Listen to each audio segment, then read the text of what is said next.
என் திருமண நாள் நெருங்க நெருங்க என் இதய துடிப்பு அதிகரித்து கொண்டே இருந்தது. திருமணத்திற்கு சரியாக ஒரு வாரத்திற்கு முன்பு என் மாமியார் சீர்வரிசை எடுத்துக்கொண்டு எங்கள் வீட்டிற்கு வந்தார். அவற்றை எங்கள் வரவேற்பறையில் அவர் ஒவ்வொன்றாக அடுக்கி வைத்தபோது என் உறவினர்கள் எல்லாம் ஓடி வந்து பார்த்தார்கள். அதிர்ஷ்டக்காரி கயல்விழி, உன் மாமியார் உலகத்தையே இங்கு கொண்டு வந்து வச்சிட்டாங்களே என்று வியந்து பேசினார்கள். எனக்கு இது ஆச்சரியமாக இருந்தது. ஏனெனில் என் புகுந்த வீட்டார் ஒன்றும் பெரிய கோடீஸ்வரர்கள் கிடையாது. எங்களைப் போலவே ஒரு நடுத்தர வர்க்க குடும்பம்தான். அப்படி இருக்க இவர்கள் இவ்வளவு விலை உயர்ந்த பொருட்களை கொண்டு வந்திருப்பதை நினைத்தபோது என் உறவினர்கள் என்னை கிண்டல் செய்கிறார்களோ என்று பயந்தேன். நிச்சயம் ஏதோ மலிவான அல்லது தரமில்லாத பொருளை கொண்டு வந்திருப்பார்கள். அதை வைத்துதான் இவர்கள் என்னை கேலி செய்கிறார்கள் என்று நினைத்தேன். உண்மையில் என் உறவினர்கள் பலருக்கு இந்த திருமணத்தில் விருப்பமில்லை. அவர்களுக்கு போராமை. குறிப்பாக என் அத்தை என்னை தன் மகனுக்குத்தான் கட்டி கொடுக்க வேண்டும் என்று நினைத்தார். ஆனால் என் அப்பா சொந்தத்திற்குள் கல்யாணம் வேண்டாம் என்று சொல்லிவிட்டு கதிரேசனுடன் எனக்கு திருமணத்தை நிச்சயம் செய்துவிட்டார். இப்போது அதே அத்தை வந்து, கயல்விழி, உன் யோகமே வேறடி, உன் மாமியார் வீட்டிலிருந்து என்னென்ன கொண்டு வந்திருக்காங்கன்னு போய் பாரு என்று சொன்னபோது அவர் என்னை தாழ்வாக பேசி திட்டுகிறார் என்று நினைத்து தலைகுனிந்து நின்றேன். புகுந்த வீட்டார் அங்கே இருந்ததால் என்னால் உடனே வரவேற்பறைக்கு செல்ல முடியவில்லை. நான் மணப்பெண் சடங்கிற்காக உள்ளே அமர்ந்திருந்தேன். அவர்கள் கிளம்பிச் சென்ற பிறகு எவ்வளவு அசைக்கப்படப் போகிறேனோ என்ற தயக்கத்துடனேயே அந்த அறைக்குள் நுழைந்தேன். ஆனால் அங்கே சோஃபாவில் அடுக்கி வைக்கப்பட்டிருந்த ஆடைகளை கண்டதும் என் கண்கள் ஆச்சரியத்தில் விரிந்தன. மொத்தம் 25 ஜோடி ஆடைகள் இருந்தன. ஒவ்வொன்றும் மற்றொன்றை விட அழகு, மிக மிக விலை உயர்ந்தவை. நான் ஆச்சரியத்துடன் முதல் உடையை கையில் எடுத்தேன். அதன் வேலைப்பாடுகளை பார்த்தால் அதன் விலை மிக அதிகமாக இருக்கும் என்று தோன்றியது. இரண்டாவது உடையை எடுத்தேன். அதுவும் தன் விலையை தானே சொல்லும் அளவிற்கு அத்தனை கம்பீரம். வரிசையாக 25 ஆடைகளையும் பார்த்தபோது எனக்கு தலை சுற்றியது. அம்மா, நிஜமாகவே இதையெல்லாம் என் மாமியார் தான் கொண்டு வந்தாங்களா என்று கேட்டேன். அம்மா சிரித்து கொண்டே, எனக்கே நம்ப முடியல கயல்விழி.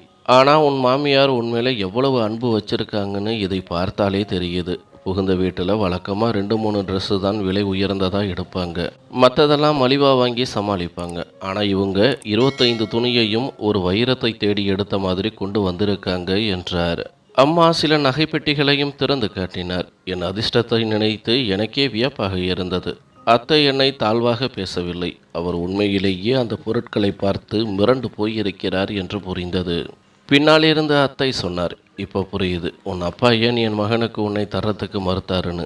பார்த்தா உன் மாமியார் வீடு நடுத்தர குடும்பம் மாதிரி இருக்கு. ஆனால் கைவசம் ஏகப்பட்ட காசு வச்சிருக்காங்க போல. இல்லாட்டி புது மருமகளுக்கு இவ்வளவு பணத்தை யாராவது செலவு பண்ணுவாங்களா? சரி, எங்கே இருந்தாலும் சந்தோஷமாக இரு என்று வாழ்த்திவிட்டு சென்றார். அவமானத்திலிருந்து தப்பித்து விட்டோம் என்ற நிம்மதி ஒரு பக்கம், அந்த பொருட்களை பார்த்த சந்தோஷம் ஒரு பக்கம் என என் முகம் ஜொலித்தது. என் தோழிகளும் உறவினர்களும் என்னை பாராட்டி கொண்டே இருந்தார்கள்.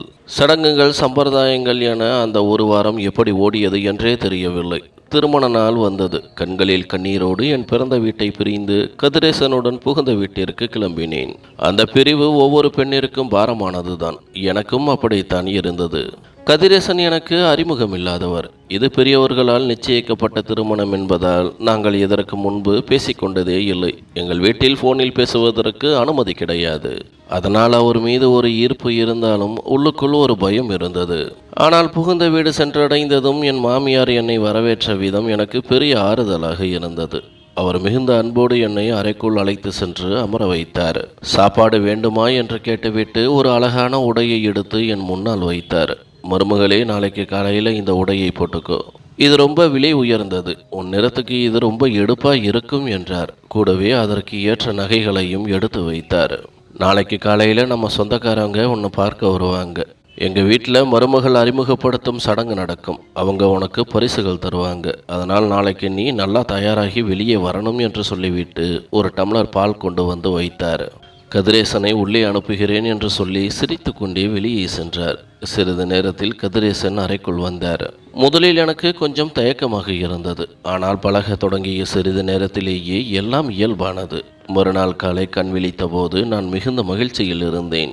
மாமியார் கொடுத்த அந்த விலை உயர்ந்த உடையை எடுத்துக்கொண்டு குளிக்கச் சென்றேன். தயாராகி வந்து கண்ணாடியில் என்னை பார்த்தபோது நானே ஒரு தேவதை போல தெரிந்தேன். என் வாழ்நாளில் இவ்வளவு அழகான விலை உயர்ந்த ஆடைகளை நான் அணிந்ததே இல்லை. என் நீளமான பட்டு போன்ற கூந்தலை தளர்வாக விரித்து போட்டுவிட்டு அறையை விட்டு வெளியே வந்தேன். நான் அறையை விட்டு வெளியே வந்தபோது கதிரேசன் இன்னும் தூங்கிக் கொண்டிருந்தார். புகுந்த வீட்டில் முதல் நாள் என்பதால் என் மாமியாருக்கு எந்த குறையும் வைக்கக்கூடாது என்பதில் நான் உறுதியாக இருந்தேன். என் மாமியார் என்னை பார்த்ததும் புன்னகைத்து அருகில் அமர வைத்தார். சிறிது நேரத்தில் சில உறவினர்கள் வந்து என் முகம் பார்க்கும் சடங்கிற்காக பரிசுகளை வழங்கினார்கள். மருமகள் ரொம்ப லட்சணமாக இருக்கா என்று அவர்கள் பாராட்டிய போது நானும் என் மாமியாரும் பெருமிதத்தோடு ஒருவரை ஒருவர் பார்த்து புன்னகைத்தோம். நாள் முழுவதும் உறவினர்களின் வருகையிலேயே கழிந்தது. அடுத்த நாள் வரவேற்பு என்பதால் நான் என் மாமியாருடனேயே இருந்து உதவினேன். கதிரேசன் நண்பர்களுடன் வேலைகளை கவனிக்கச் சென்றார். இரவு நான் அறைக்கு செல்ல தயாரான போது என் மாமியார் என்னை தடுத்து, கயல்விழி, உன்னுடைய சாதாரண உடைகள் பீரோவில் இருக்கின்றன. அதை அணிந்து கொண்டு நீ அணிந்திருக்கும் இந்த விலை உயர்ந்த பட்டு புடவையை என்னிடம் கொடுத்து விடு. நாளை காலையில் உனக்கு நான் வேறு ஒரு புடவையை தருகிறேன் என்றார். எனக்கு தூக்கி வாரி போட்டது. நான் உடுத்தி களைந்த புடவையை அவர் ஏன் கேட்கிறார்? அது மட்டுமல்லாமல் எனக்கு சீராக வந்த துணிகள் எல்லாம் பீரோவில் தானே இருக்க வேண்டும். அவர் எங்கே இருந்து எடுத்து கொடுப்பார் என பல கேள்விகள் எழுந்தன. ஆனால் பெரியவர் கேட்கிறாரே என்று நான் எதுவும் மறுத்து பேசவில்லை. நான் அறைக்கு சென்று பீரோவை திறந்து பார்த்தபோது பேரதிர்ச்சி அடைந்தேன். என் பிறந்த வீட்டிலிருந்து வந்த சாதாரண துணிகள் மட்டுமே அங்கே இருந்தன. புகுந்த வீட்டில் எனக்கு எடுக்கப்பட்ட அந்த 25 விலை உயர்ந்த பட்டுப்புடவைகளும் அங்கே இல்லை. குழப்பத்துடன் ஒரு சாதாரண உடையை அணிந்து கொண்டு உடுத்திய பட்டுப்புடவையை மாமியாரிடம் கொடுக்கச் சென்றேன். அங்கே அவர் அறையில் வேறொரு பிரம்மாண்டமான பட்டுப்புடவை கட்டிலில் வைக்கப்பட்டிருந்தது. நாளைக்கு இதை உடுத்திக்கொள், நீ ரொம்ப அழகாய் இருப்பாய். இந்த புடவையை இங்கேயே விட்டுவிடு, நான் பத்திரமாக எடுத்து வைக்கிறேன் என்றார். என் புடவைகள் என் பீரோவில் இல்லாமல் அவரிடம் ஏன் இருக்கின்றன என்று கேட்க நாவெழுந்தது. ஆனால் துணிச்சல் வரவில்லை.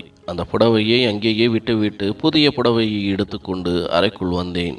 அறையில் கதிரேசன் இருந்தார். அவர் என்னிடம் பேசத் தொடங்கியதும் அந்த சந்தோஷத்தில் நான் மற்ற அனைத்தையும் மறந்து அவருடன் நேரத்தை செலவிட்டேன். மறுநாள் காலையில் அவர் கொடுத்த 2வது புடவையை அணிந்து கொண்டு தயாரானேன். திருமணமான 2வது நாள் என்பதால் எனக்கு எந்த வேலையும் கொடுக்கவில்லை. என் மாமியாரை அனைத்தையும் கவனித்து கொண்டார். வரவேற்பு நிகழ்ச்சிக்கு செல்ல அழகு நிலையம் கிளம்ப தயாரான போது மாமியார் மீண்டும் வந்து, இந்த கனமான புடவையை கலட்டி என்னிடம் கொடுத்துவிடு, நீ கிளம்பும்போது சாதாரண உடை அணிந்து போ என்றார். இப்போதும் நான் உடுத்திய புடவையை அவர் வாங்கி கொண்டார். இப்போது என் இதயம் வேகமாக துடிக்கத் தொடங்கியது. என்ன நடக்கிறது இங்கே என்று என் மனம் தவித்தது. வரவேற்பு நிகழ்ச்சி முடிந்து வீடு திரும்பிய போது நள்ளிரவு ஆகிவிட்டது. நான் உடையை மாற்றிவிட்டு சாதாரண உடை அணிந்திருந்தேன். கதிரேசன் மிகவும் சோர்வாக இருந்ததால் என்னிடம் காஃபி கேட்டார். அவருக்காக காப்பி போட நான் சமையலறைக்கு சென்றபோது என் மாமியார் மொட்டை மாடிக்கு செல்வதை கண்டேன். அப்போது மணி இரவு 2 மணி. அந்த நேரத்தில் அவர் ஏன் மாடிக்கு செல்கிறார் என்று கேட்க நினைத்தேன். ஆனால் நாம் அவரை வேவு பார்க்கிறோம் என்று அவர் தவறாக நினைப்பாரோ என்று பயந்து அமைதியாக காப்பி போட்டுக்கொண்டு அறைக்குள் சென்று விட்டேன். மறுநாள் காலையிலும் மாமியார் ஒரு விலை உயர்ந்த புடவையை தந்து, புது பொன் எப்பொழுதும் ஜொலிஜொலிப்பாகத்தான் இருக்க வேண்டும், நன்றாக தயாராகு என்றார். இப்படியே சில நாட்கள் சென்றன. கதிரேசன் அலுவலகம் சென்றிருந்தார். மதியம் என் மாமியார், நான் தூங்கப் போகிறேன், நீயும் கொஞ்சம் ஓய்வெடு என்று சொல்லிவிட்டு அவர் அறைக்கு சென்றார். எனக்கு பகலில் தூங்கும் பழக்கமில்லை. தனியாக உட்கார்ந்து போர் அடித்தது. டிவி பார்த்தும் அலுத்து போனது. மொபைல் அதிகம் பயன்படுத்தும் பழக்கமும் எனக்கு இல்லை. வீட்டின் மொட்டை மாடிக்கு அதுவரை நான் சென்றதில்லை. அங்கே ஒரு அறை இருப்பதாக கேள்விப்பட்டிருக்கிறேன். சரி, மாடியை பார்த்துவிட்டு வரலாம் என்று மேலே சென்றேன். அந்த சிறிய அறைக்குள் நுழைந்தபோது என்னை மின்சாரம் தாக்கியது போல உணர்ந்தேன். அங்கே நான் கண்ட காட்சி என் அறிவை உலுக்கியது. என் மாமியார் ஏன் அந்த புடவைகளை என்னிடமிருந்து வாங்கினார் என்பதற்கான விடை அங்கே இருந்தது. என் பெயர் கயல்விழி. நான் கரூரை சேர்ந்தவள். நான் பிறந்தபோது என் தந்தை ஊர் முழுவதற்கும் இனிப்புகள் வழங்கி கொண்டாடினார்.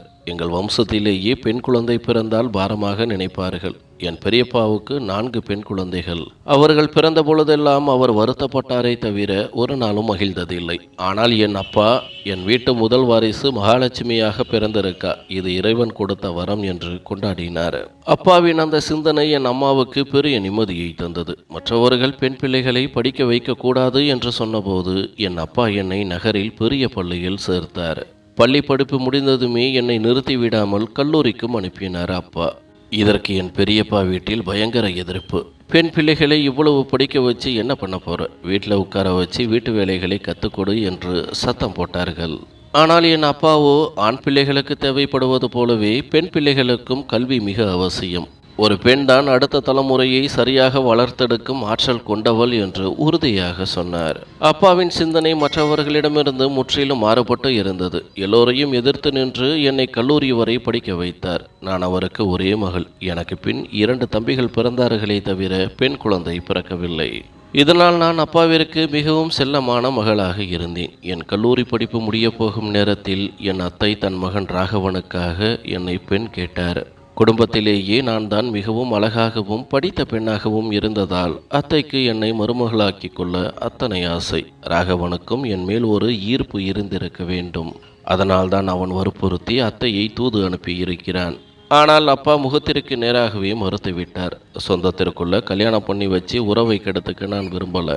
அது மட்டும் இல்லாமல் என் பொண்ணு நல்லா படிச்சிருக்கா, அவளுக்கு ஏற்ற மாதிரி படித்த மாப்பிள்ளையைத்தான் நான் பார்ப்பேன் என்று சொல்லிவிட்டார். ராகவன் படிக்காதவன் என்பதுதான் அப்பாவின் முக்கிய கவலை. உறவுக்குள்ள கல்யாணம் பண்ணால் சின்ன சின்ன விஷயத்துக்கெல்லாம் பெரிய சண்டை வரும். அதெல்லாம் எனக்கு வேண்டாம் என்று அப்பா தீர்க்கமாக இருந்தார். இதில் என் அத்தைக்கு கடும் கோபம். பெண்ணை படிக்க வச்சிட்டோம்னு அண்ணனுக்கு ரொம்ப திமிர் வந்துடுச்சு. இவ என்ன பெரிய கலெக்டராகவா போறா? கடைசியில் ஒரு வீட்டுக்கு வாழ்க்கைப்பட்டு தானே போகணும். என் ராகவனுக்கு என்ன குறை? படிக்கலனாலும் நல்லா தானே சம்பாதிக்கிறான் என்று புலம்பினார். ஆனால் அப்பா தன் முடிவில் உறுதியாக இருந்ததால் அத்தை அமைதியானார். சில நாட்கள் கழித்து தெரிந்தவர் மூலமாக கதிரேசனின் வரன் வந்தது. அப்பா அவர்களை வீட்டிற்கு அழைத்து பேசினார். கதிரேசனின் அம்மா என்னை பார்த்த மாத்திரத்திலேயே பிடித்து விட்டது என்று சொல்லிவிட்டார். ஆனால் அப்பா உடனே சம்மதிக்கவில்லை. என் வாழ்க்கையை யாருக்கோ தெரியாத ஒருவனிடம் ஒப்படைக்க அவர் விரும்பவில்லை. பல இடங்களிலும் கதிரேசனை பற்றி விசாரித்தார். அவர் மிகவும் பண்பானவர், படித்தவர், நல்ல வேலையில் இருக்கிறார் என்ற நல்ல தகவல்களே வந்தன. அப்பா முழுமையாக திருப்தி அடைந்த பிறகுதான் இந்த திருமணத்திற்கு சம்மதம் சொன்னார். கதிரேசன் வீட்டார் மிகவும் அவசரப்பட்டார்கள். 2-3 மாதத்திற்குள்ளேயே கல்யாணத்தை முடித்துவிட வேண்டும் என்றார்கள். கதிரேசன் மூத்த மகன் என்பதால் வீட்டிற்கு ஒரு மருமகள் சீக்கிரம் வர வேண்டும் என்பது அவர் அம்மாவின் ஆசையாக இருந்தது. கதிரேசனுக்கு பின் 2 தம்பிகள் இருந்தார்களே தவிர சகோதரிகள் இல்லை. எனக்கும் கல்லூரி முடிந்து தேர்வு முடிவுகளுக்காக காத்திருந்த நேரம் என்பதால் அப்பாவும் சம்மதித்தார். அப்பா என்னிடம் வந்து விருப்பம் கேட்டார். நான் கதிரேசனின் புகைப்படத்தை பார்த்திருந்தேன். அவர் மிக லட்சணமாக இருந்ததாலும் அப்பா விசாரித்து சொன்னதாலும் நான் சம்மதம் சொன்னேன். கல்யாண வேலைகள் தொடங்கின. தினமும் கடைவீதிக்கு செல்வதும் விதவிதமான பொருட்களை வாங்குவதுமாக வீடு களை கட்டியது. எனக்கு திருமணம் முடிவான விஷயம் தெரிந்ததும் அத்தை மீண்டும் ஒரு முறை அப்பாவிடம் சண்டையிட்டார். சொந்த பொண்ணை வீட்டுக்குள்ளேயே கொடுத்திருக்கலாமே, ஏன் வெளியே தள்ளுறீங்க என்று கேட்டார்.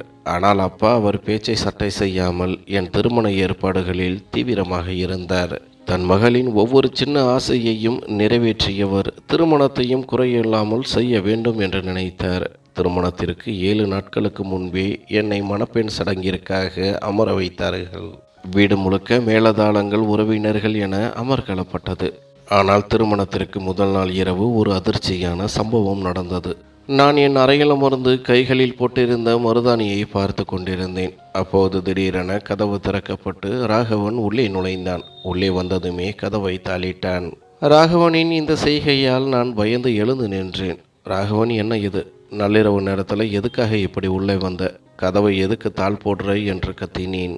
ராகவன் ஆவேசமான கண்களுடன் என்னை பார்த்து சொன்னான், உன்னை நான் எவ்வளவு காதலிச்சேன் கயல்விழி. ஆனால் என் காதலை தூக்கி எறிஞ்சு என்னை அவமானப்படுத்திட்ட. சின்ன வயசுல இருந்தே உன்னை தான் கட்டிக்கணும்னு ஆசைப்பட்டேன். எத்தனை முறை என் அம்மா மூலமாக பெண் கேட்டேன். ஆனால் உன் அப்பாவுக்கு புரியலை. நீயாவது எனக்கு புரிய வச்சிருக்கலாம்ல. உன்கிட்ட தனியாக பேச எவ்வளவு காலமாக காத்துக்கிட்டு இருந்தேன் தெரியுமா என்று சீறினான். வீட்டில் எல்லோரும் கல்யாண களைப்பில் அசந்து போய் தூங்கிக்கிட்டு இருக்காங்க. இதான் சரியான சமயம்னு உன்னை பார்க்க வந்தேன். சொல்லு கயல்விழி, உனக்கு என் மேலே காதலே இல்லையா? இந்த கல்யாணத்தில் உனக்கு விருப்பம் இருக்கா இல்லையா என்று வெறித்தனமாக என் அருகில் வந்து என் கைகளை பிடித்து கொண்டு ராகவன் கேள்வி கேட்டான். அவன் இப்படி ஒரு கேள்வியை கேட்பான் என்று நான் கனவிலும் நினைக்கவில்லை. என் மனதில் ராகவன் மீது துளியும் காதல் இல்லை. நான் பயந்து பின்வாங்கி அவன் பிடியிலிருந்து என் கையை விடுவித்து கொண்டேன்.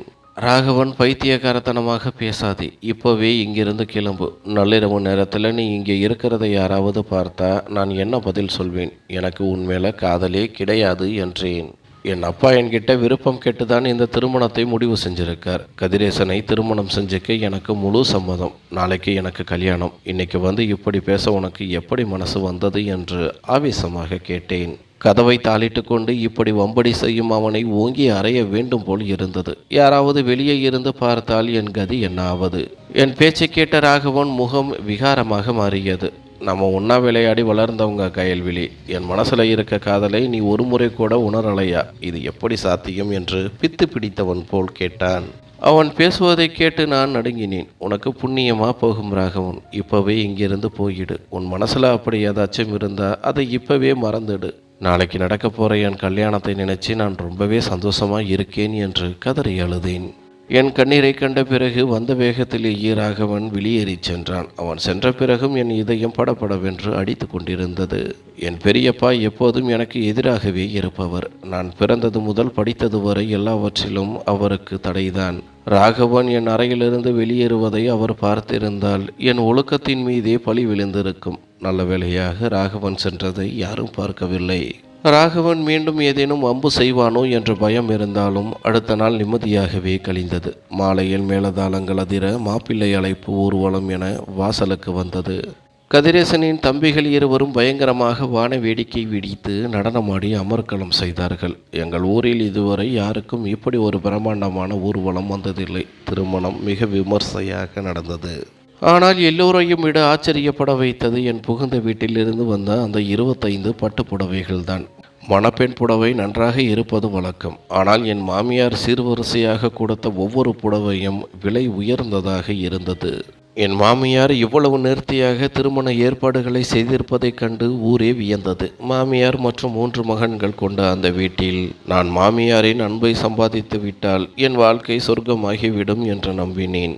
நான் நினைத்தது போலவே என் மாமியார் மிகவும் மென்மையான சுபாவம் கொண்டவராக தெரிந்தார். திருமணத்திற்கு பிறகு நான் புகுந்த வீட்டிற்கு சென்றபோது அவர்கள் என்னை வரவேற்ற விதம் மிக சிறப்பாக இருந்தது. கதிரேசன் தன் தந்தையைப் போலவே என்னை மிகவும் மரியாதையாக நடத்தினார். முகம் பார்க்கும் சடங்கிற்காக எனக்கு தங்க சங்கிலியை பரிசளித்தவர்.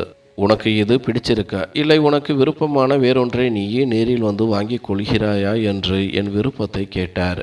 ஒரு பெண்ணிற்கு தன்னை மதிப்பும் மரியாதையுடனும் நடத்தும் கணவன் கிடைப்பதே பெரிய பாக்கியம். மறுநாள் என் மாமியார் கொடுத்த அந்த விலை உயர்ந்த பட்டுப்புடவையை உடித்து கொண்டு கண்ணாடியில் பார்த்தபோது என் கனவு வாழ்க்கை நனவானது போல உணர்ந்தேன். என் குழந்தன்களும் என்னிடம் மிகவும் சகஜமாக பழகினார்கள். என் மாமியார் என்னை எந்த வேலைக்கும் அனுமதிக்கவில்லை. ஒரு மகாராணியைப் போல நான் சோஃபாவில் அமர்ந்திருக்க எல்லோரும் எனக்கு பணிவிடை செய்தார்கள். கதிரேசன் என்னை சுற்றுலா அழைத்துச் சென்றார். வரவேற்பு நிகழ்ச்சி முடிந்த பிறகு நான் பெற்றோரிடம் பேசுவதற்காக அதிக நேரம் ஒதுக்கி தந்தார். உன் பிறந்த வீட்டை விட்டு உன்னை நான் ஒருபோதும் பிரிக்க மாட்டேன் என்று அவர் சொன்ன அந்த வார்த்தைகள் என் மனதில் அவர் மீதான மரியாதையை உயர்த்தியது. 3 நாட்கள் இப்படியே செல்ல சும்மா இருப்பது எனக்கு பிடிக்கவில்லை. நான் வேலை செய்கிறேன் என்று என் மாமியாரிடம் வற்புறுத்தி கேட்டேன். கடைசியில் அவர் என்னை சமையலறைக்குள் வர அனுமதித்தார். ஆனால் சமையலறைக்குள் சென்ற முதல் நாளே எனக்கு ஒரு ஆச்சரியம் காத்திருந்தது. வீட்டில் மொத்தம் 5 பேர் தான். என் மாமியார், நான், என் கணவர் மற்றும் 2 குழந்தனுங்கள். ஆனால் உணவு 6 பேருக்கு சமைக்கப்பட்டது. காலை உணவின் போது ஒருவருக்கு கூடுதலாக பரிமாறப்படும் அளவுக்கு உணவுகள் தயார் செய்யப்பட்டன. மாமியாரிடம் கேட்க நினைத்தேன். ஆனால் ஏதோ தயக்கத்தில் அமைதியாகிவிட்டேன். மதிய உணவின் போதும் அதை போல தேவைக்கு அதிகமாகவே உணவு சமைக்கப்பட்டது. வீட்டில் நானும் என் மாமியாரும் மட்டுமே இருந்தோம். கதிரேசன் வேலைக்கு சென்றிருந்தார். ஒரு குழந்தன் கல்லூரியிலிருந்து வர தாமதமாகும். அவர் பெரும்பாலும் அங்கேயே சாப்பிட்டு விட்டு வருவார். கடைக்கு செல்லும் சின்ன குழந்தன் மதிய உணவை வீட்டிலிருந்தே கட்டி கொண்டு போவார். கணக்கின்படி பார்த்தால் எனக்கும் மாமியாருக்கும் சேர்த்து 2 பேருக்கு சமைத்தால் போதும். ஆனால் என் மாமியார் 3 பேருக்கு சமையல் செய்ய சொன்னார். நாங்கள் இருவரும் சாப்பிட்டு முடித்த பிறகு கணிசமான அளவு உணவு மீதி இருந்தது. அத்தை ஏன் இப்படி செய்கிறார்? ஒருவேளை தெரியாமல் கூடுதலாக சமைக்க சொல்லிவிட்டாரோ என்று நினைத்தேன். ஆனால் மாலை கதிரேசன் வந்த பிறகு அவருக்கு காப்பி போட சென்றபோது எனக்கு பெரும் பேரதிர்ச்சி காத்திருந்தது. மதியம் மிஞ்சிய உணவு இருந்த அந்த பாத்திரம் இப்போது காலியாக இருந்தது. மதியமே நான் எல்லா பாத்திரங்களையும் கழுவி சுத்தம் செய்து விட்டேன். உணவு இருந்த அந்த ஒரு பாத்திரத்தை மட்டும் மூடி வைத்திருந்தேன். என் மாமியார் என்னோடு அமர்ந்து வயிறார சாப்பிட்டவர். அதற்குள் மீண்டும் அவ்வளவு உணவை சாப்பிட்டிருக்க வாய்ப்பே இல்லை. அப்படியானால் அந்த உணவு எங்கே போனது? பூனை ஏதும் வந்திருக்குமோ என்று ஜன்னல்களை பார்த்தேன். ஜன்னல்கள் அனைத்தும் தாளிடப்பட்டிருந்தன. குழப்பத்துடனேயே காப்பி போட்டுக்கொண்டு அறைக்கு சென்றேன். கதிரேசன் அன்போடு என் கையை பிடித்து கொண்டு, நான் காஃபி குடித்து முடிப்பதற்குள் நீ தயாராகு, நாம் வெளியே சென்று வரலாம் என்று கொஞ்சம் ஜாலியாக பொழுதை கழிக்கலாம் என்றார். அவர் நல்ல மனநிலையில் இருந்ததால் நான் மற்ற அனைத்தையும் மறந்து கிளம்பினேன். வெளியே செல்வதற்கு முன்பு மாமியாரிடம் அனுமதி கேட்டோம். அவர் மிக மென்மையாக சிரித்து கொண்டே சம்மதித்தார். கடந்த ஒரு வாரமாக அவர் என்னிடம் காட்டும் அன்பு ஆச்சரியமாக இருந்தது. தினமும் காலையில் அவரே ஒரு விலை உயர்ந்த பட்டுப்புடவையை தேடி எடுத்து கொடுத்து என்னை உடுத்தச் சொல்வார். வீட்டு வேலைகளை என்னை செய்யவே விடமாட்டார். கதிரேசனுடன் வெளியே சென்றுவிட்டு இரவு திரும்பினோம். இரவு உணவை நாங்கள் வெளியிலேயே முடித்திருந்தோம். அறைக்கு செல்லும் முன் பால் காய்ச்ச சமையல் அறைக்கு சென்றேன். அங்கிருந்த பாத்திரங்களை பார்த்தபோது என் மாமியார் இரவு உணவுக்காக ஒருவருக்கு தேவையான உணவை தனியாக சமைத்து வைத்திருப்பது தெரிந்தது. அப்போது தண்ணீர் குடிக்க வந்த கொழுந்தனிடம் எல்லோரும் சாப்பிட்டாச்சா என்று கேட்டேன். அவர் ஆமாம் அண்ணி, எல்லோரும் ஒன்றா உட்கார்ந்து சாப்பிட்டோம் என்றார். மாமியார் மீதமிருந்த உணவை ஃப்ரிட்ஜில் வைக்க மறந்து விட்டாரோ என்று நினைத்து நானே அதை ஒரு கிண்ணற்றில் மாற்றி ஃப்ரிட்ஜில் வைத்தேன். மறுநாள் அதிகாலை எனக்கு காத்திருந்த அதிர்ச்சி இன்னும் அதிகம். அதிகாலை எழுந்ததும் தண்ணீர் குடிக்க ஃப்ரிட்ஜை திறந்தால் நான் அங்கே இரவு வைத்த அந்த கிண்ணத்தை காணவில்லை. பாத்திரங்கள் வைக்கும் ஸ்டாண்டில் அந்த கிண்ணம் கழுவி வைக்கப்பட்டிருந்தது. ஒருவேளை கொழுந்தன்கள் நள்ளிரவில் சாப்பிட்டிருப்பார்கள் என்று நினைத்தாலும் அவர்களுக்கு பாத்திரம் கழுவி வைக்கும் பழக்கமே கிடையாது. பிறகு யார் அதை சாப்பிட்டிருப்பார்? என் மாமியார் தானா? இந்த கேள்விகளுடனேயே அறைக்கு சென்றேன். பிறகு இது தொடர்கதையானது. ஒவ்வொரு முறையும் உணவு தேவைக்கு அதிகமாக சமைக்கப்படுவதும் நான் இல்லாத நேரத்தில் அது மாயமாவதும் எனக்கு பெரும் புதிராகவே இருந்தது. உணவு ஒரு புறம் இருக்க அந்த புடவை மர்மமும் என்னை துரத்தி கொண்டே இருந்தது.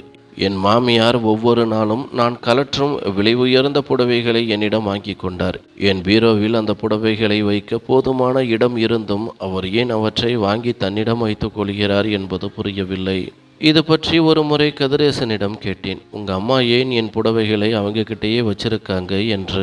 அவர் சாதாரணமாக தோலை குளிக்கிவிட்டு பீரோவில் இடமில்லாமல் இருக்கலாம், அல்லது அம்மா அதை சரியாக பராமரிக்க நினைத்திருக்கலாம். உனக்கு எது வருத்தமா என்று கேட்டார். அவர் இப்படி கேட்டதும் எனக்கு பயம் வந்துவிட்டது.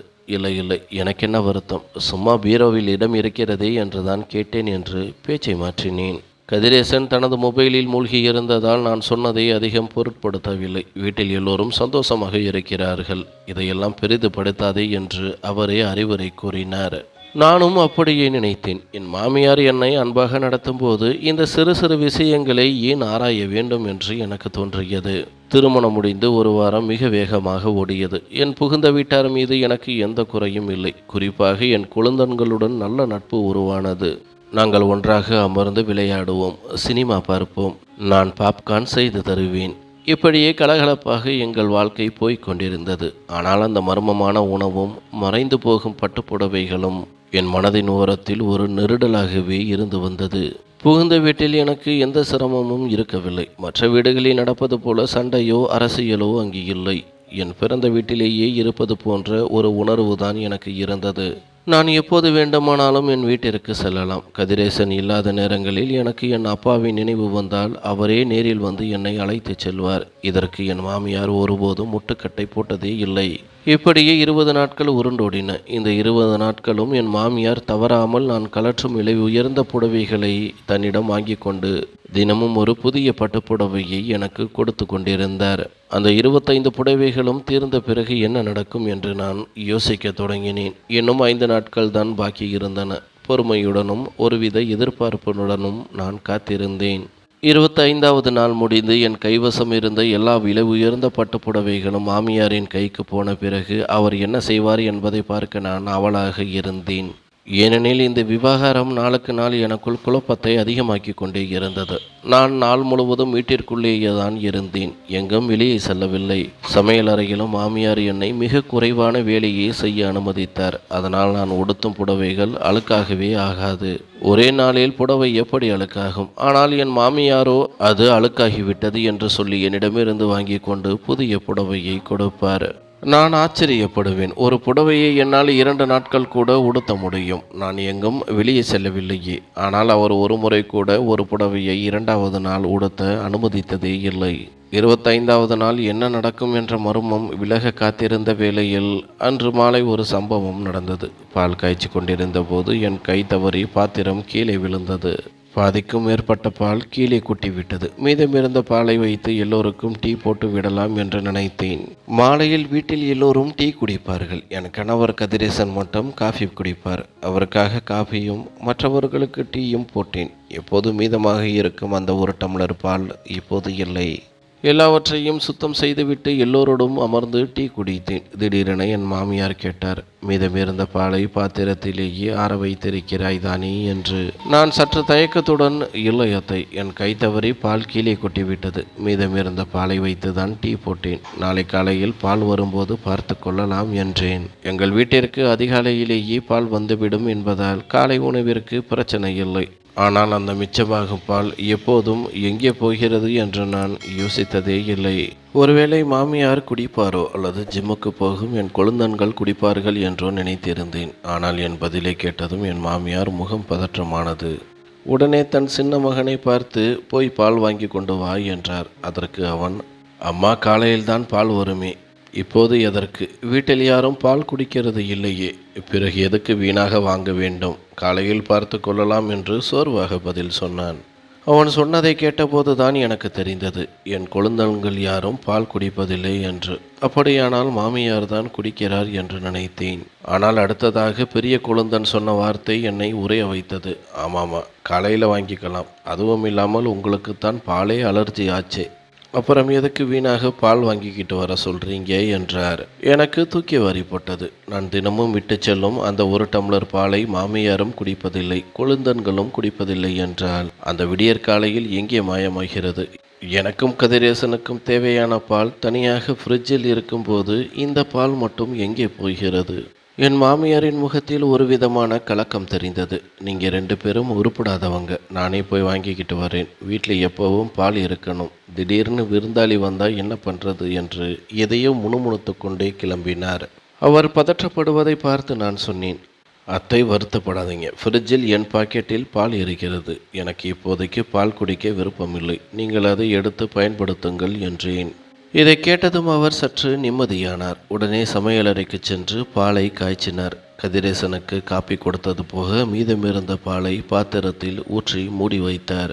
நள்ளிரவில் நான் தற்செயலாக சமையலறைக்கு சென்றபோது அந்த பாத்திரம் காலியாகவும் கழுவி வைக்கப்பட்டும் இருந்தது. மாமியாருக்கு பால் அலர்ஜி, கொழுந்தன்களும் குடிப்பதில்லை என்றால் அந்த பால் எங்கே போனது? என் மாமியாரின் நடவடிக்கைகள் இப்போது எனக்கு மர்மமாக தெரிந்தன.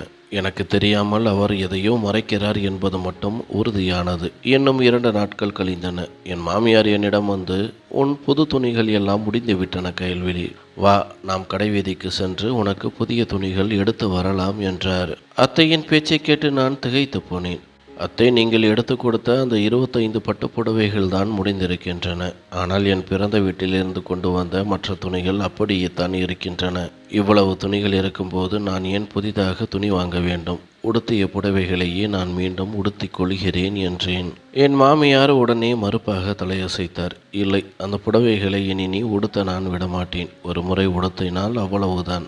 என் வீட்டு மருமகளுக்கு நான் எப்போதும் புதிய புடவைகளைத்தான் வாங்கி தருவேன் என்று ஒருவித பிடிவாதத்துடன் கூறினார். என்னை உடனே தயாராக சொல்லிவிட்டு அவர் அறைக்கு சென்றார். அத்தையிடம் விவாதம் செய்து பயனில்லை என்பதால் நான் தயாரானேன். கதிரேசனுக்கு அத்தையுடன் கடை வீதிக்கு செல்கிறேன் என்று குறுஞ்செய்தி அனுப்பிவிட்டு புறப்பட்டேன். கடைக்கு சென்றதும் அத்தை விலை உயர்ந்த பல புடவைகளை பார்த்தார். கண்ணிமைக்கும் நேரத்தில் 5-6 விலை உயர்ந்த புடவைகளை தேர்ந்தெடுத்தார். மருமகளே, உனக்கு பிடித்திருக்கிறதா என்று பார் என்றார். நான் மெல்ல, அத்தை, இவை அழகாக இருக்கின்றன, ஆனால் மிகவும் விலை அதிகம். இப்போது நான் ஒன்றும் புது பெண் கிடையாது. வீட்டிற்கு விருந்தினர்களும் வருவதில்லை. சமையலறை வேலைகளை நான் கவனிக்க தொடங்கிவிட்டேன். இவ்வளவு கனமான புடவைகளை வைத்துக்கொண்டு என்ன செய்வது? சாதாரணமான சில துணிகளை மட்டும் எடுப்போமே என்றேன். என் மாமியார் பிடிவாதமாக மறுத்துவிட்டார். இல்லை, இதுதான் நன்றாக இருக்கிறது.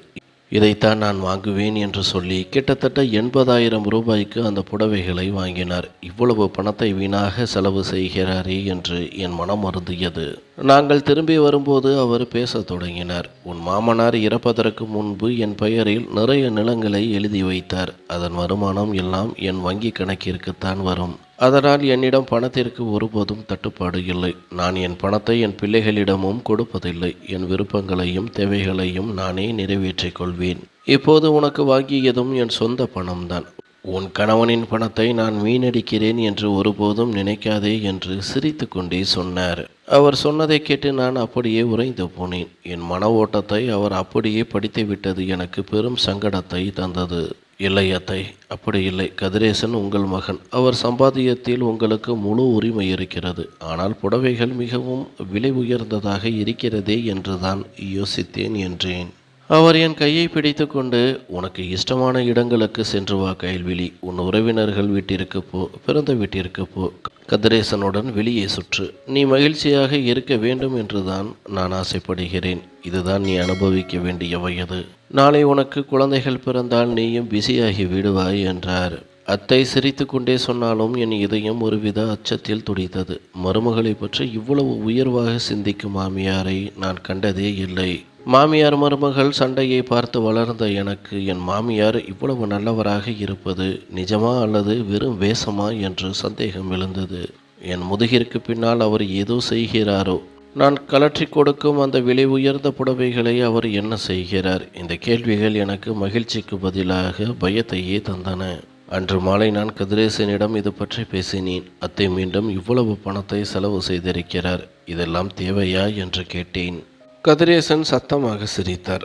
உங்க பெண்களே இப்படித்தான். அத்தை உன்னை சரியாக நடத்தவில்லை என்றாலும் குறை சொல்வாய். இப்போது அன்பை கொட்டினாலும் சந்தேகிப்பாய். அவர் உனக்கு நல்ல துணிகளை தானே வாங்கி தருகிறார். இதில் கவலைப்பட என்ன இருக்கிறது? நீ அழகாக தயாராகி இருப்பதை பார்க்க எனக்கும் பிடிக்கும் என்று சொல்லி என்னை அணைத்து கொண்டார்.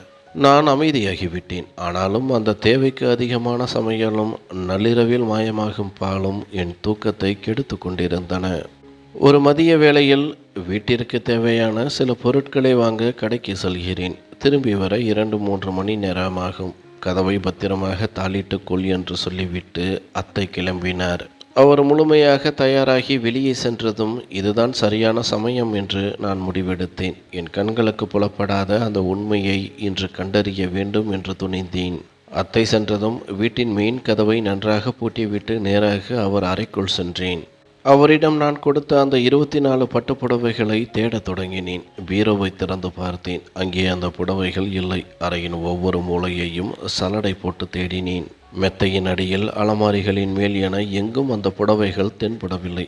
அத்தனை விலை உயர்ந்த புடவைகளை அத்தை என்ன செய்திருப்பார் என்று எனக்கு ஒன்றுமே புரியவில்லை. அப்போதுதான் எனக்கு ஒரு விஷயம் நினைவுக்கு வந்தது. என் மாமியார் அடிக்கடி யாருக்கும் தெரியாமல் மொட்டை மாடிக்கு செல்வாரே. மொட்டை மாடியில் அப்படி என்னதான் இருக்கிறது? இதற்கு முன்பு நான் மாடிக்கு சென்றபோது அந்த சிறிய அறை பூட்டப்பட்டிருந்தது. நான் உள்ளே செல்ல முயன்றபோது என் மாமியார் என்னை கீழே கூப்பிட்டு அழைத்து சென்று விட்டார். புது பெண்கள் திறந்த வானத்தின் கீழ் மொட்டை மாடிக்கு செல்லக்கூடாது என்று தடுத்தார். இப்போது அவர் வீட்டில் இல்லை. இதுதான் சமயம் என்று நான் விறுவிறுவென்று படிகளில் ஏறி மேலே சென்றேன். அந்த அறையின் கதவு இப்போதும் சாத்தப்பட்டிருந்தது. மெதுவாக கதவை திறந்து உள்ளே நுழைந்த எனக்கு தொண்டையிலிருந்து அலறல் சத்தம்தான் வந்தது. அங்கே மெத்தையில் ஒரு விசித்திரமான உருவம் அமர்ந்திருந்தது. அதன் அருகில் கடந்த 25 நாட்களாக நான் அத்தையிடம் கொடுத்த அந்த விலை உயர்ந்த பட்டுப்புடவைகள் அனைத்தும் அடுக்கி வைக்கப்பட்டிருந்தன. எனக்கு தலை சுற்றியது. அங்கேயே மயங்கி விழுந்தேன். எவ்வளவு நேரம் மயக்கத்தில் இருந்தேன் என்று தெரியவில்லை. கண் விழித்தபோது கதிரேசன் என் தலைமாட்டில் அமர்ந்திருந்தார். அத்தை எதிரே நின்று கொண்டிருந்தார். நான் விழித்ததும் அத்தை ஓடி வந்து அருகில் அமர்ந்தார். கயல்விழி, நீ நலமாக இருக்கிறாயா? உனக்கு என்ன ஆனது என்று பதற்றமாக கேட்டார். அத்தை, நான் மாடிக்கு சென்றேன். அங்கே அந்த அறையில் யாரோ ஒரு விசித்திரமான உருவம் இருந்தது என்று பயத்தில் வார்த்தைகள் தடுமாறினேன். என் கண்களில் கண்ணீர் வழிய உடல் நடுங்கியது. கதிரேசன் என் கையை பிடித்து கொண்டார். அம்மா, நான் உங்களிடம் அப்போதே சொன்னேனே, இதை பற்றி கயல்விழிக்கு சொல்லிவிடுங்கள் என்று. ஆனால் நீங்கள் கேட்கவில்லை. இப்போது பாருங்கள், அவள் எவ்வளவு பயந்து போயிருக்கிறாள் என்று. இனி உண்மையை மறப்பதில் எந்த அர்த்தமும் இல்லை. கயல்விழியும் இந்த வீட்டின் அங்கம்தான் என்றார். கதிரேசனுக்கும் இந்த விஷயம் தெரியும் என்பது எனக்கு இன்னும் ஆச்சரியத்தை தந்தது. அத்தை, அங்கே என் புடவைகள் எல்லாம் ஏன் இருந்தன? என்னிடமிருந்து எதை மறைக்கிறீர்கள் என்று அழுது கொண்டே கேட்டேன். அத்தையின் கண்களில் கண்ணீர் வழிந்தது. என்னை மன்னித்து விடு கயல்விழி. உண்மையை உன்னிடம் சொல்ல எனக்கு பயமாக இருந்தது. என் வாழ்க்கை முழுவதையும் நான் பயத்திலேயே கழித்து விட்டேன். அதனால் உன்னையும் என்னால் நம்ப முடியாமல் போனது என்று சொல்லி அழத் தொடங்கினார். இந்த 3 மகன்கள் பிறந்த பிறகு 4ஆவதாக நான் மீண்டும் கருவுற்றேன். பரிசோதனையில் அது பெண் குழந்தை என்று தெரிந்தபோது என் மகிழ்ச்சிக்கு எல்லையே இல்லை. 3 மகன்களுக்கு பிறகு ஒரு மகள் பிறப்பது எவ்வளவு பெரிய பாக்கியம்! ஆனால் இந்த விஷயத்தை உன் மாமனாருக்கு சொன்னபோது அவர் பயங்கரமாக கோபப்பட்டார். நமக்கு பெண் குழந்தை வேண்டாம். நாம் கௌரவமான குடும்பம். நம் வம்சம் மகன்களால் தான் வளர வேண்டும். இந்த பெண் குழந்தையை இப்போதே கலைத்து விடு என்று கத்தினார். ஒரு படித்த மனிதர் இப்படி பேசுவார் என்று நான் நினைக்கவில்லை. நான் மறுத்தேன். என் மகள் எனக்கு வேண்டும் என்று பிடிவாதமாக இருந்தேன். ஆனால் அவர் விடவில்லை. பெண் குழந்தை பிறந்தால் நானே அதை கொன்று விடுவேன் என்று மிரட்டினார். என்னை மருத்துவமனைக்கு அழைத்துச் சென்றார். ஆனால் மருத்துவர் அவரை திட்டினார். 7வது மாதம் முடிகிறது. இப்போது குழந்தையை கலைக்க முடியாது. ஆண் பெண் எல்லாம் இறைவன் கொடுப்பது. அதை ஏற்றுக்கொண்டு உங்கள் மனைவியை பத்திரமாக பார்த்து கொள்ளுங்கள் என்று திருப்பி அனுப்பினார். ஆனால் உன் மாமனார் கேட்கவில்லை. வீட்டிற்கு வந்ததும் அந்த சிசுவை எப்படியாவது அழித்துவிட வேண்டும் என்பதற்காக எனக்கு தெரியாமல் உணவில் பல விசித்திரமான மருந்துகளை கலந்து கொடுத்தார். இறைவன் வேறு விதமாக முடிவு செய்திருந்தார். அவர் என்ன செய்தும் என் கரு அழியவில்லை. 9 மாதங்கள் முடிந்து பெண் குழந்தை பிறந்தது. ஆனால் அவர் கொடுத்த அந்த வீரியமிக்க மருந்துகள் என் குழந்தையின் வளர்ச்சியை பாதித்து விட்டன. அவளது முக அமைப்புகள் முற்றிலும் மாறி உடல் குறைபாடுகளோடு பிறந்தாள். அவளது முகம் கோரமாக இருக்கலாம். ஆனால் அவளது உயிர் என் உயிர் அல்லவா? என் கணவர் அந்த குழந்தையை அனாதை இல்லத்திலேயோ அல்லது குப்பையிலேயோ வீசச் சொன்னார். நான் விடாப்பிடியாக என் மகளுக்கு ஏதேனும் தீங்கு செய்தால் என் உயிரை விட்டு விடுவேன் என்று மிரட்டினேன். என் மீது அவருக்கு அன்பு இருந்ததால் அமைதியானார். ஆனால் ஒரு நிபந்தனை விதித்தார். அந்த பெண் குழந்தை வீட்டிற்குள் நடமாடக்கூடாது. அதனால்தான் அவளை அந்த மொட்டை மாடியில் யாருக்கும் தெரியாமல் அடைத்து வைத்தேன். மேலே சென்று அவளுக்கு உணவளிப்பேன், சுத்தம் செய்வேன். காலம் ஓடியது. அவளது உடல் வயதிற்கேற்ப வளரவில்லை. குள்ளமாகவே இருந்தாள். அவளது முகத்தை பார்த்தால் அவளது அண்ணன்கள் கூட பயப்படுவார்கள். அதனால்தான் நான் அவளை கீழே வர அனுமதிப்பதில்லை. நீ தினமும் கொடுத்த அந்த விலை உயர்ந்த புடவைகளை அவளுக்கு உடுத்தி அழகு பார்த்தேன். ஒரு பெண்ணாக அவள் ஆசைப்படும் அழகான ஆடைகளை அவளுக்கு தரவே நான் அவற்றை உன்னிடமிருந்து வாங்கினேன் கயல்விழி. அவளுக்காகத்தான் அந்த பாலையும் உணவையும் நான் எடுத்துச் செல்கிறேன் என்று அத்தை கதறினார். கதிரேசனுக்கு திருமண ஏற்பாடுகள் நடந்தபோது அவள் மிகுந்த மகிழ்ச்சி அடைந்தாள். தன் அண்ணன் திருமணத்தில் கலந்து கொள்ள வேண்டும் என்று ஆசைப்பட்டாள். ஆனால் என் கணவரின் கட்டளையால் எங்களுக்கு ஒரு மகள் இருக்கிறாள் என்ற விஷயத்தையே இந்த உலகிற்கு நாங்கள் சொன்னதில்லை. அப்படி இருக்க அவளை எப்படி நான் திருமணத்திற்கு அழைத்து வர முடியும்? அவளை பார்த்தால் எல்லோரும் பயப்படுவார்கள் என்று நான் அவளை தடுத்து விட்டேன். ஆனாலும் உனக்காக நான் வாங்கிய அந்த புடவைகளை அவளிடம் காட்டிய போது அவள் அத்தனை சந்தோஷப்பட்டாள். அம்மா, எனக்கும் இதை போன்ற அழகான புடவைகள் வேண்டும் என்று ஆசைப்பட்டாள். ஆனால் அவளது உடல்நிலை காரணமாகவும் அலர்ஜியால் பாதிக்கப்பட்ட அவளது தோலினாலும் அவளால் அந்த புடவைகளை அணிய முடியாது. அவள் என்னிடம் கேட்டதெல்லாம் ஒன்றுதான். அம்மா, இந்த புடவைகளை மட்டும் என் கண் முன்னால் மாட்டி வையுங்கள். தினமும் ஒரு பட்டு புடவையை பார்க்கும்போது நானே அதை உடுத்தி கொண்டதாக நினைத்து மகிழ்வேன் என்றாள். அவளது அந்த சிறிய ஆசைக்காகத்தான் உன்னிடம் போய் சொல்லி உடுத்தி கலைந்த புடவைகளை வாங்கிச் சென்று அவள் முன்னே மாட்டி வைத்தேன். ஒரு குழந்தையைப் போல அந்த துணிகளை பார்த்து அவள் சிரிப்பதை பார்க்கும்போது என் தாய் உள்ளம் குளிர்ந்து போகும். ஒரு தாயாக அவளது மகிழ்ச்சிக்காக உன்னிடம் போய் சொன்னதற்கு என்னை மன்னித்து விடு கயல்விழி. என் கணவர் அனுமதித்திருந்தால் நானே உன்னிடம் அவளை பற்றி சொல்லியிருப்பேன். ஆனால் நீயும் அவளை பார்த்து பயந்து விடுவாயோ என்ற அச்சம் எனக்குள் இருந்தது என்று அத்தை அழுது கொண்டே கூறினார். அத்தையின் பேச்சை கேட்டு நான் அதிர்ந்து போனேன். பெண் குழந்தைகளாக பிறப்பது இவ்வளவு பெரிய பாவமா? ஒரு பெண்ணிற்கு இப்படிப்பட்ட தண்டனையை இந்த சமூகம் கொடுக்கலாமா? நான் உடனே அத்தையை கட்டி அணைத்து கொண்டேன். அத்தை, இதற்காக நீங்கள் ஏன் வருத்தப்படுகிறீர்கள்? இனி அவள் என் தங்கை. உங்களைப் போலவே நானும் அவளை பார்த்து கொள்வேன். பெண் பிள்ளையாக பிறப்பது ஒருபோதும் பாவம் கிடையாது என்றேன். என் பேச்சை கேட்ட அத்தை என் கைகளை பிடித்து கொண்டார். உலகத்தில் உள்ள ஒவ்வொரு மனிதனும் இந்த உண்மையை உணர்ந்தால் எவ்வளவு நன்றாக இருக்கும். உன் அப்பாவை நான் சந்தித்தபோது நீ பிறந்ததற்காக அவர் எவ்வளவு பெருமைப்பட்டார் என்பதை கேட்டுத்தான் உன்னை என் வீட்டு மருமகளாக அப்போதே முடிவு செய்தேன். பெண் பிள்ளைகள் என்பது பாவம் அல்ல, அது ஒரு வரம் என்று தெரிந்த ஒரு தைரியமான பெண் என் வீட்டிற்கு வர வேண்டும் என்று நான் விரும்பினேன் என்றார். நான் அத்தையிடம், இதில் உங்கள் மகளின் தவறு எதுவுமே இல்லை. வாழ்நாள் முழுவதும் அந்த தனி அறையிலேயே அடைபட்டு கிடக்க அவள் என்ன தவறு செய்தாள்? இனி அவள் அங்கே இருக்க மாட்டாள். கீழே அவளுக்கென்று ஒரு தனி அறையை தயார் செய்வோம். அவள் நம்மோடு அமர்ந்து சாப்பிடுவாள், நம்மோடு நேரத்தை செலவிடுவாள். அப்போதுதான் அவளும் தன்னை ஒரு சக மனுஷியாக உணர்வாள். நாம் அவளை ஒரு நல்ல மருத்துவரிடம் அழைத்துச் சென்று அவளது தோல் பாதிப்பிற்கு சிகிச்சை அளிப்போம். கால செல்ல செல்ல அவளது உடல்நிலை நிச்சயம் முன்னேறும். பயம் என்பது தேவையற்றது. அவளும் ஒரு உயிர்தான் என்று உறுதி கூறினேன். நான் சொன்ன வார்த்தைகள் அத்தையின் முகத்தில் ஒரு புதிய நம்பிக்கையையும் ஒளியையும் கொடுத்தன. கயல்விழி, நீ படித்தவள் மட்டுமல்ல, மிகச்சிறந்த பண்புள்ள பெண். உன் பெற்றோர்கள் உன்னை மிகச்சிறந்த முறையில் வளர்த்திருக்கிறார்கள். உண்மையை உன்னிடம் மறைத்ததற்காக நான் இப்போதும் வெட்கப்படுகிறேன் என்றார். அத்தை, நீங்கள் ஏற்கனவே பல துன்பங்களை அனுபவித்து விட்டீர்கள். இனி நீங்கள் யாரிடமும் மன்னிப்பு கேட்க வேண்டியதில்லை என்று அவரை தேற்றினேன். நானும் அத்தையும் சேர்ந்து கீழே ஒரு அறையை சுத்தம் செய்து என் நாத்தனாரை அங்கே தங்க வைத்தோம். இந்த உலகத்தை சுற்றி பார்க்கவும் மகிழ்ச்சியாக இருக்கவும் அவளுக்கும் உரிமை உண்டு. எனக்கு இருந்த புதிய ஆடைகள், நகைகள் அனைத்தையும் அவள் முன்னே வைத்தேன். அவளுக்கு தேவையான அனைத்தையும் அத்தைக்கு முன்பே நானே ஓடிச் சென்று செய்தேன். அவளுக்கு சிகிச்சைகளும் தொடங்கப்பட்டன. காலம் செல்ல செல்ல அவளது தோல் பாதிப்புகள் குணமாகும் என்ற நம்பிக்கை எங்களுக்கு இருக்கிறது. அவளது அண்ணன்களும் இப்போது அவளை தங்களின் ஒருத்தியாக ஏற்றுக்கொண்டு அன்பு காட்டுகிறார்கள். என் மாமனார் மட்டும் அன்று அவளை ஏற்றுக்கொண்டு அந்த மருந்துகளை கொடுத்து அவளது உடலை சிதைக்காமல் இருந்திருந்தால் இன்று அவளும் ஒரு சாதாரணமான வாழ்க்கையை வாழ்ந்திருப்பாள். என் மாமியாரும் கதிரேசனும் இப்போது என் மீது முன்பை விட அதிக அன்பு செலுத்துகிறார்கள். என்னை ஒரு மருமகளாக பார்க்காமல் ஒரு மகளாகவே இந்த வீட்டில் நடத்துகிறார்கள். நானும் ஒரு மகளாக என் கடமையை முழுமையாக செய்த திருப்தியில் இருக்கிறேன். என் நாத்தனார் விரைவில் குணமடைய வேண்டிக் கொள்ளுங்கள். பெண் பிள்ளைகளை பாரமாக நினைக்கும் இந்த சமூகத்தில் உள்ள ஆண்களுக்கு புத்தி வரட்டும். பெண் பிள்ளைகள் பாரமல்ல, அவர்கள் இறைவனின் அன்பு பரிசு. அவர்களை கொண்டாடுவோம். நன்றி.